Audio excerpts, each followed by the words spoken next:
Well, here we've got it. More fear-mongering by the media and Dr. Fauci and everybody else about COVID because things are opening up and people are looking forward to being free again. Can't do that.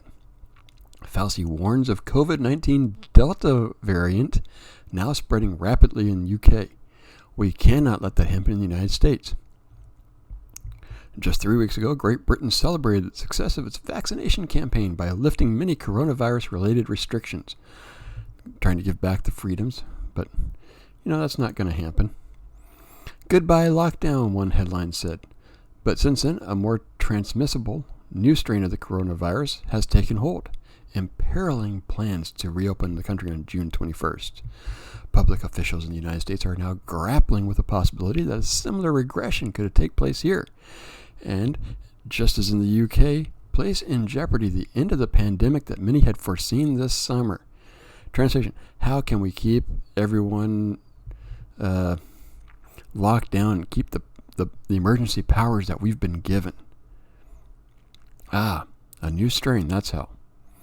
This potent new variant, known as Delta or B.1.617, emerged in India during that country's recent coronavirus surge.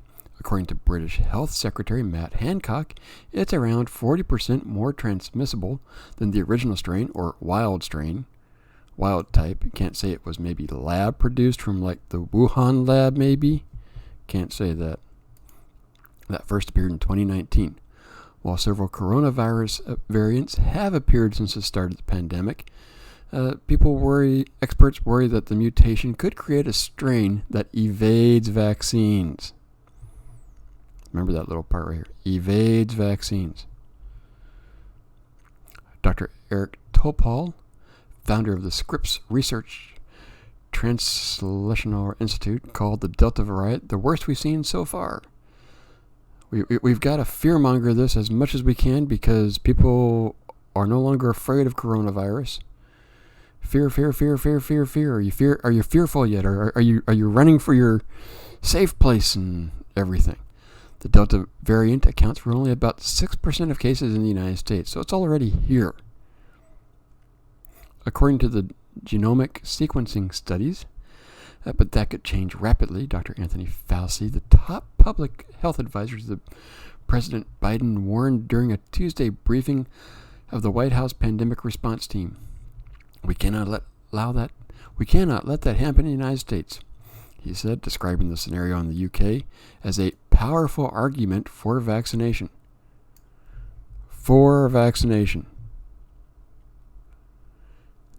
Experts worry mutation could create a strain that evades vaccines. Are we seeing a pattern here?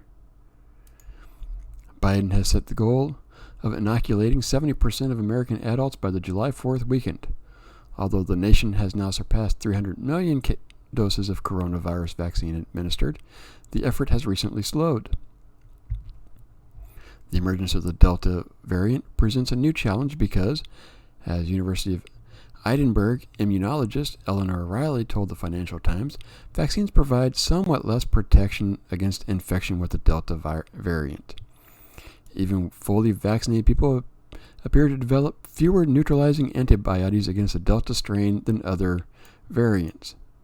So if they're pushing for vaccines, but it's not really doing too much, then are we up here with one that evades vaccines, in which case, what the hell are we doing pushing vaccines for?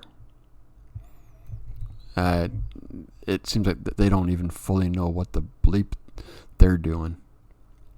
Fauci also said in Tuesday's briefing that the new variant may be associated with increased disease severity compared with the coronavirus wild type.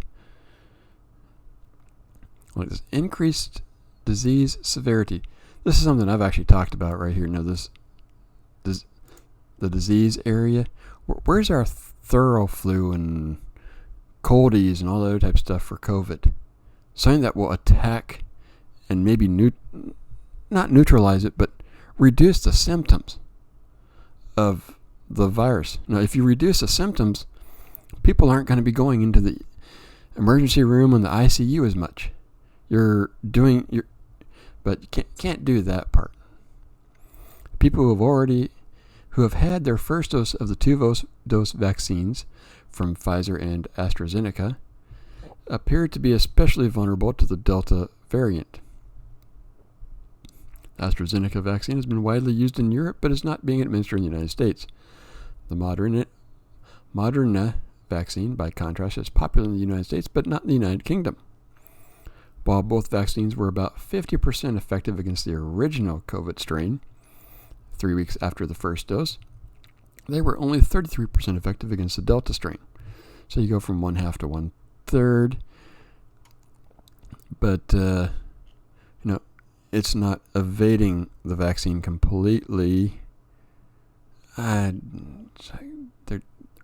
they lying to us? What are they doing? And it goes 2 weeks after the second dose, the effectiveness jumped to 88% for Pfizer and 60% for AstraZeneca. Makes you wonder why they're using that one at all when the effectiveness, it says representing what was only slight decreases in effectiveness when compared with the original strain. So if the effectiveness is after 2 doses is pretty high, why the hell are we so frickin' concerned over Delta? 77% of the British population over the age of 18, or 40 million people, have had a single shot. According to government data, 28 million have had the second shot, accounting for 54% of the population. The United States is in a similar position, having vaccinated 73% of its population fully, and 64% are partially vaccinated.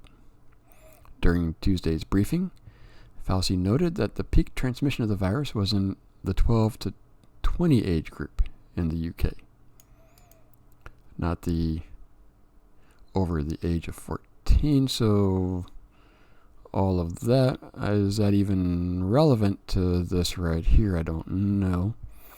Adolescents became eligible for the vaccine last month in the United States.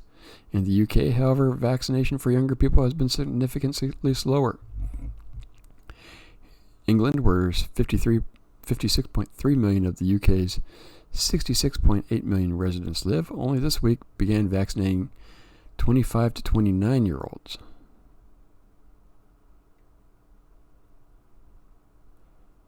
No, that doesn't even talk about this age group right there. What is the report even doing with that one? I don't know. Asked about what the Biden administration is doing to blunt the effects of the Delta strain, a White House official referred to the flurry of incentives and outreach efforts announced by the president last week. I will say this about the vaccine. My 2 cents on it. I've always been kind of pro-vaccine. There is good science behind it.